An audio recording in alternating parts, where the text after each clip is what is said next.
So I had this idea and I thought to quickly record it. So it's a sort of thought experiment, and I was thinking that what if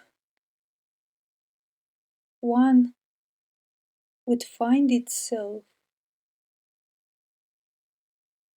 in a hell realm,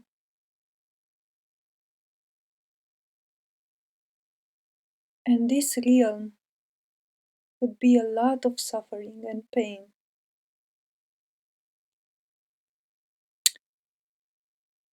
And in this realm,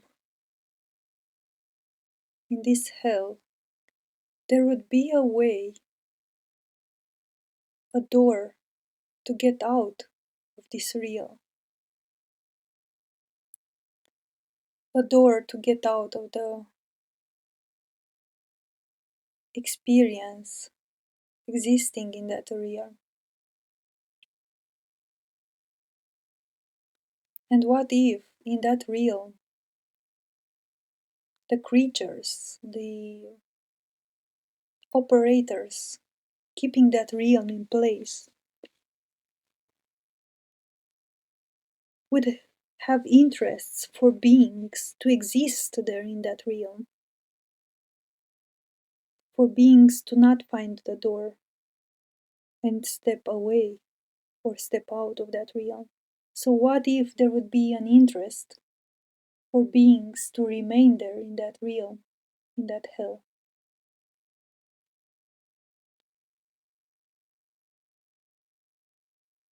What if the door out, in this case,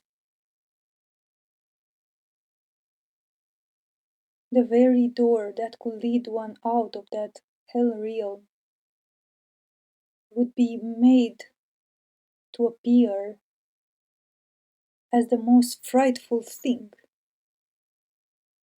as the most scary thing, as the thing one would need to avoid the most? What if the door out would even be portrayed as the devil, as hell, as something bad?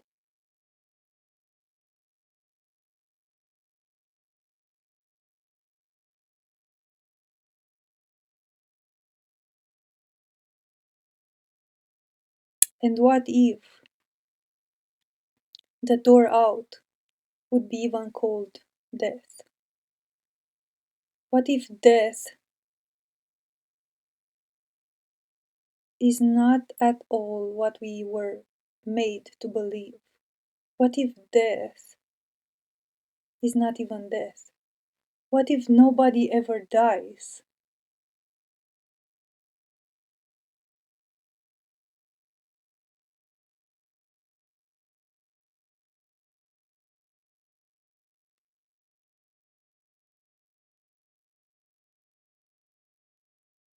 What if the real experience that has been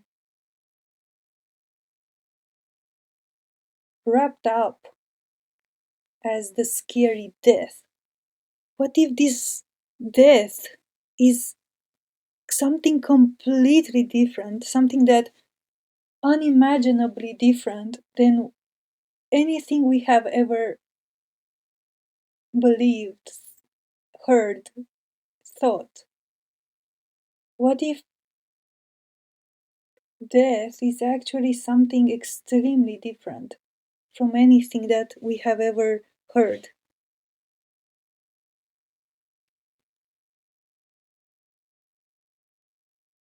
Like, why?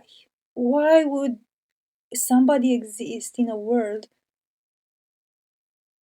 where a certain experience seems to be so surrounded by fear, by darkness and unknown?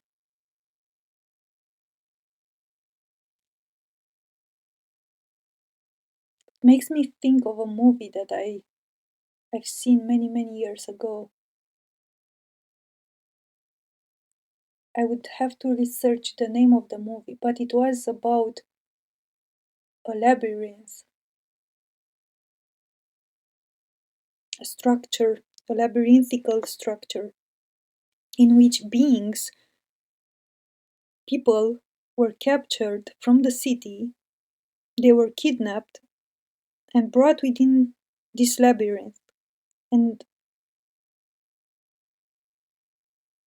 the beings would wake up into this immense field surrounded by walls. And in this immense field, there were like, I think I remember, there was some kind of trees and nature, I think. And they have people that woke up in that labyrinth, in that field, because they would wake up in the middle of the labyrinth. There would be a grand wall all around them. They would wake up there. And they would wake up there without any memory of how they got there.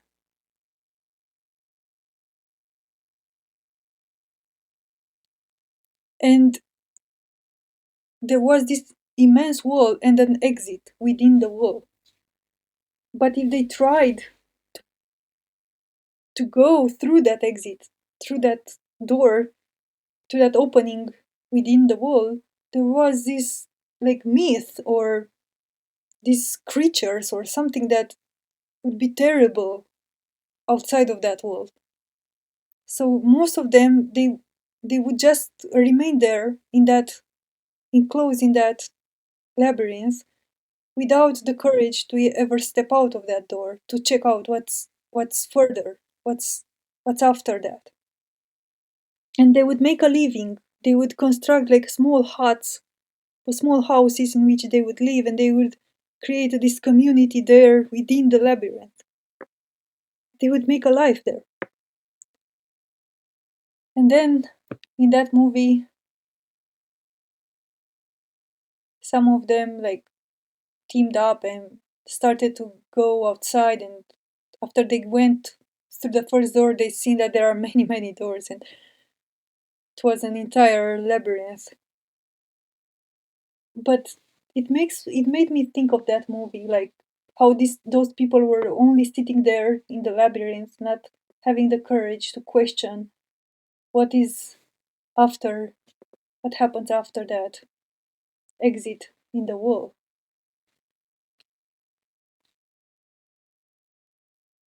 What if death is not death? What if our minds are so powerful that they can create anything that we can imagine? What if this labyrinth is a labyrinth full of mirrors? What if we are inside of the labyrinth right now, imagining all the possible things that could happen if we step through that door? And what if we don't step through that door because we are afraid of our own imaginations of what could happen? And what if, even further, what if our minds are so powerful, so incredibly powerful, that they can create any thought, any imagination that we think of? So, if we hear, for example, that after death, if we are here in the labyrinth and our minds are learn from a very young age that after one dies, it goes to hell or heaven, what if our minds are so powerful that in the moment of death, stepping, instead of a soul having the freedom to step out of the labyrinth, its own mind, the mind of that being, entraps it further in a further imagination of a hell or a heaven? What if hell or heaven don't even exist?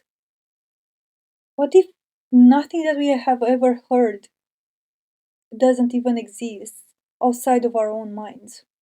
Also, outside of any imagination that exists within our minds?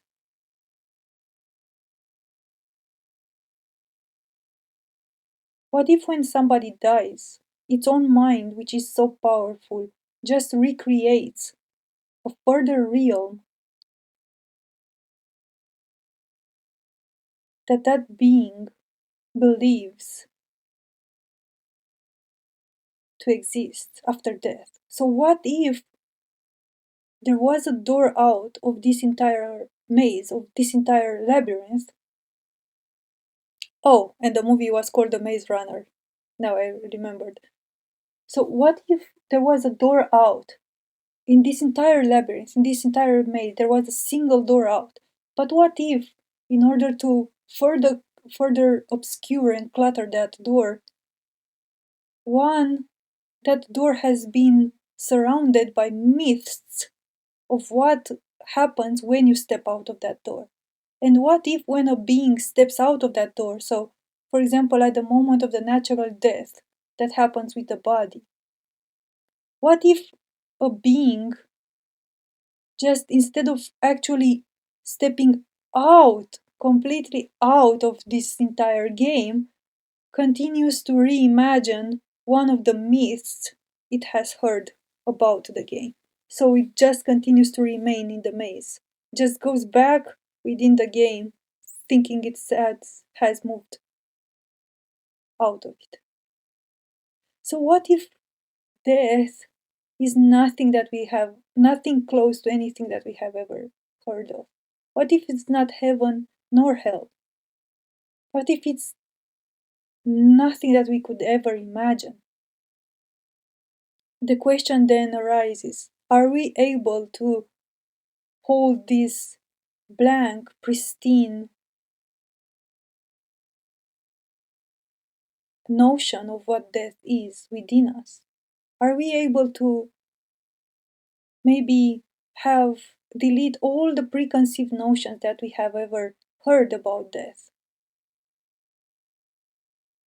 Anything that we have ever believed about death? Could we delete everything from our own minds? So when we meet this experience, we can meet it freely and openly and see it for what it truly is, instead of reimagining it as something it is not.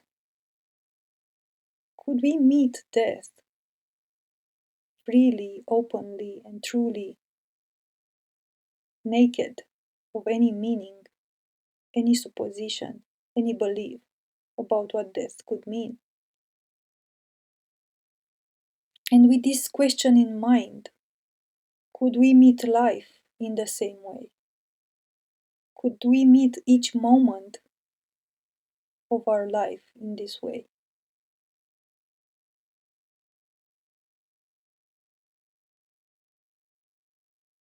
Because where my mind and my soul and my being starts to see or hint at is that death is nowhere else than right now. This is death. We are dying. We are experiencing death right now. This is death. This is what death is. It's nothing else than this moment right now. But we have been fooled to think this is life, but this is not life. This is death. We are dying each moment perpetually, like Hercules on that cliff. I think it was Hercules, right? The hero that was, or was it the Zeus? Hmm. The one who got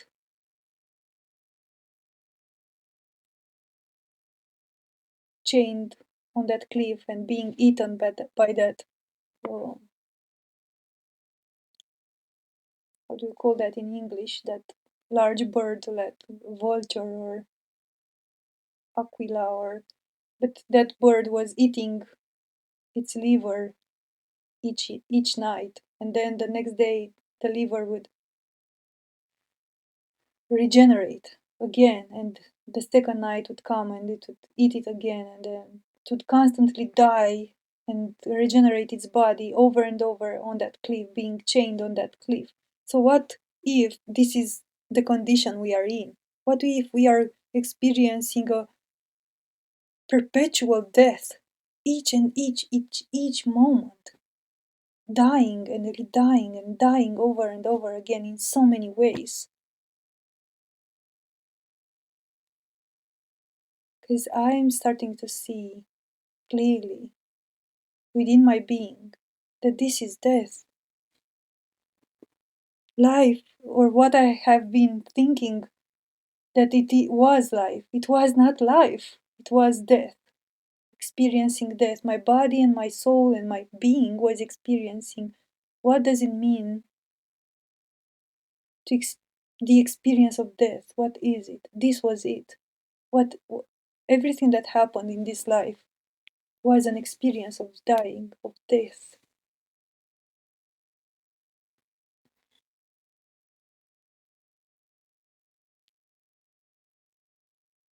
This is the underworld. This is the afterlife. We are dead right now.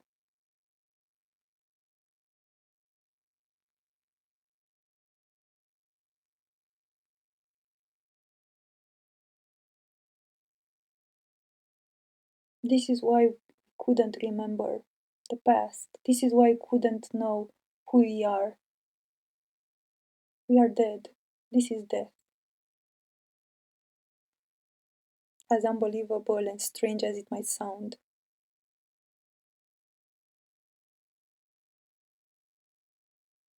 This started to feel so strongly. The truth of it started to feel extremely strongly. And what if the paradoxical way out of this entire death realm, this underworld, was what we have named the experience of death? So, what if dying in this dying world was actually our way out of this underworld? So, what if death was not actually death? What if we call the physical death was not death, but something else that we cannot imagine? Something else entirely that we cannot imagine.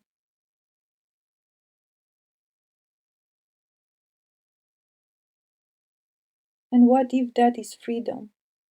That impossibility to imagine it, making it truly real. What if this is the only way in which we would be able to know it is real, if we cannot imagine it? Because anything that we can imagine is just a redundancy of this entire cosmic hell realm we are in. Just a piece of memory of something that already exists within this underworld, this cosmic hell realm or cosmic cosmos or whatever. So, what if the only way we can know something is real is because we cannot imagine it? We cannot have a concept about it. So, what if we would learn to meet the experience of death in a truly open, conceptually free way, with zero notions, zero previous beliefs or imaginations about what that could mean? And what if, in the same way, we could meet each and every moment of this experience right now, having zero notions and conceptions about it? What if we would need to relearn everything that we have ever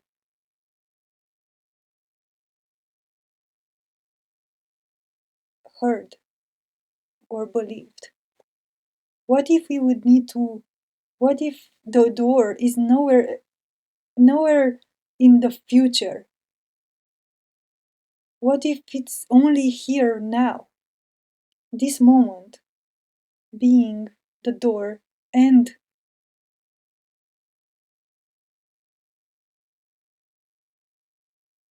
this being the door itself and this world, this hell world at the same time? So what if this hell world it's it's not separated from the door? What if they are just like two layers that are sitting one in front of another? So it's just a matter of focus. Are we focusing on this, or are we focusing on this? Are we focusing on life, or are we focusing on death? Or are we focusing on freedom, or are we focusing on the chains? So what if it's only a matter of choice? If we still want to experience ourselves as this dying, perpetually dying creature, this perpetually dying self that never stops dying, and that's the pain of it, because it's perpetually refurbished and then dying again. So, what if it's only a matter of choice between this perpetual death or a single moment of life?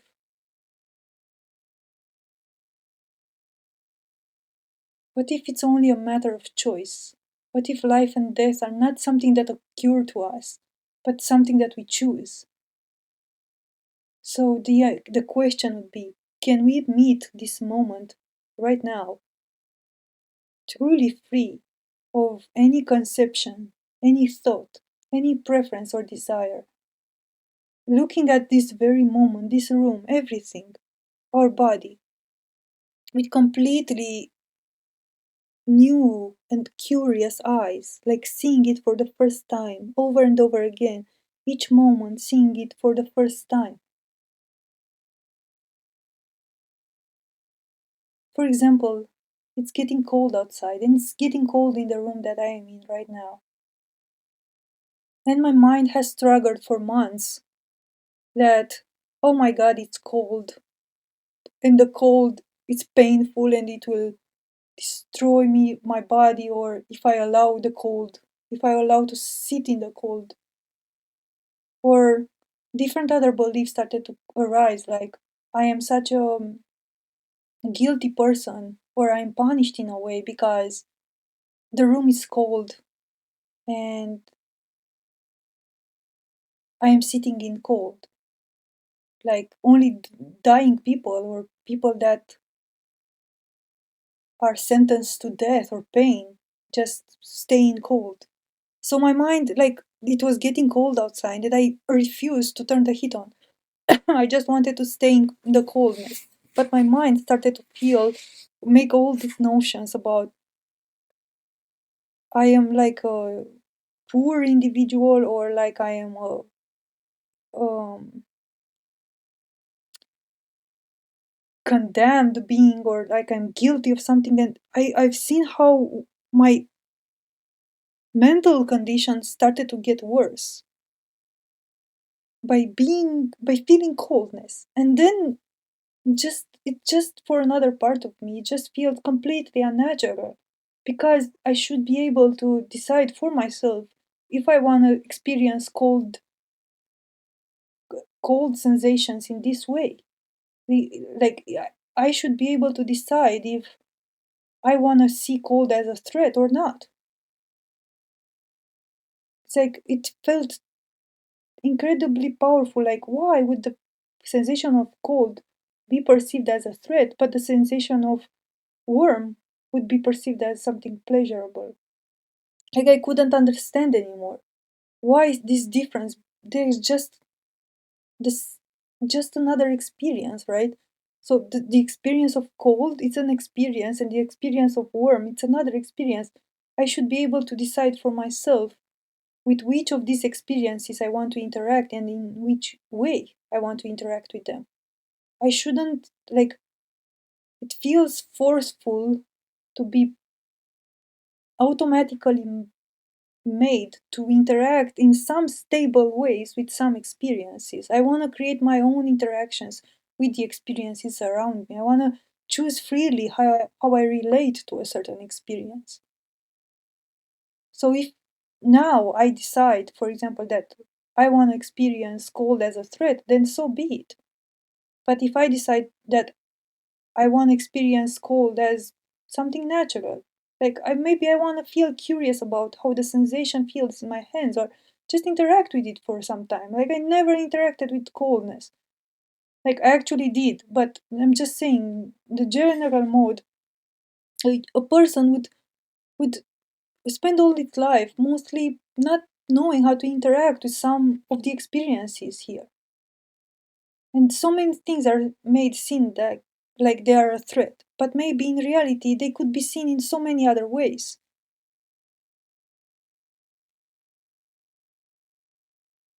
So my idea is that how could we ever tame this reality if we are afraid of it? How could we ever understand who we are if we are afraid of who we are? How could we ever understand and transcend the idea of death if we are afraid of death? And how could we ever understand and truly embrace what life could be if we are afraid of life?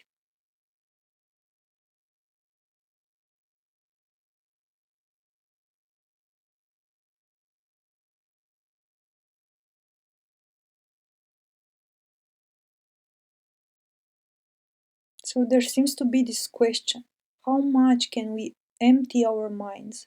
How much can we look at the world around us and within us with a free mind, just in this state of pure receptivity and listening, rather than wanting things to be in a certain way, rather than imposing our views, our beliefs, or the things we learned, instead of imposing all of these things over the reality around? How would it be if we would delete all of our assumptions, all our expectations in a way, and just receive and let the world for once, let life for once speak and just listen? So, how would it be to meet each moment from a standpoint of true receptivity and listening? How would it be if we start listening to the world around us, to the room, to the walls, to our body, to ourselves, to one another, to the animals, to the plants, to the trees? How would it be if we meet each moment from a standpoint of listening, just listening to what happens, rather than wanting to see things the way we want them to see? Because these ways in which we want to see things are many, many times not even our own ways. They are just concepts and ideas that we have learned. And then we take those concepts and ideas and we use the powerful force of our minds to recreate over and over those concepts. So, what if we create our own prison by bringing energy to those concepts that were never ours to begin with? So, we ourselves, we are reinforcing the same things over and over that crush us. So, what if we stop reinforcing all these concepts that we ever learned about life, about death, about love, about hate, about cold, about hot, about anything, and we just surrender to just being open and listen and let the world around us speak? Let the hot speak, let the coldness speak. Let them show us what we are. Let them speak for themselves. Let nature speak for itself. Let the other beings speak for themselves. Let the moment itself speak for itself and show itself to us as what the moment really is.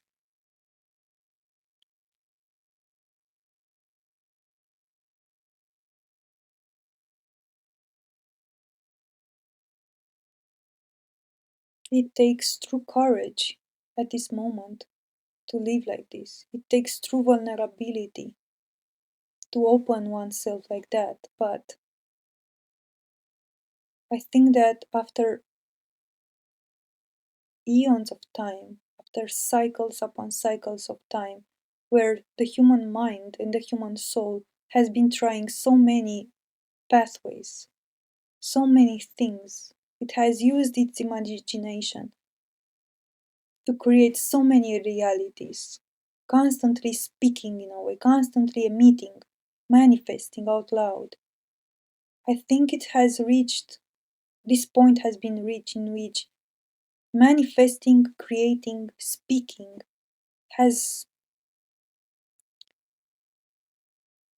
met its full potential. Like, I don't think the human soul can escape this prison by imagining, creating, and speaking. I think the only thing that the human soul has not tried is to listen, to stop, to be to silence oneself, and to listen to the world around us. I think this is the only thing that we haven't tried.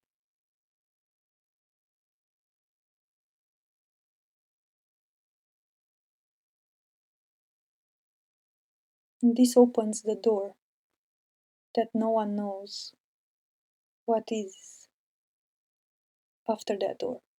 So it's total unknown. But I think this might be the only true path, the only thing leading us out of this entire maze, of this entire labyrinth.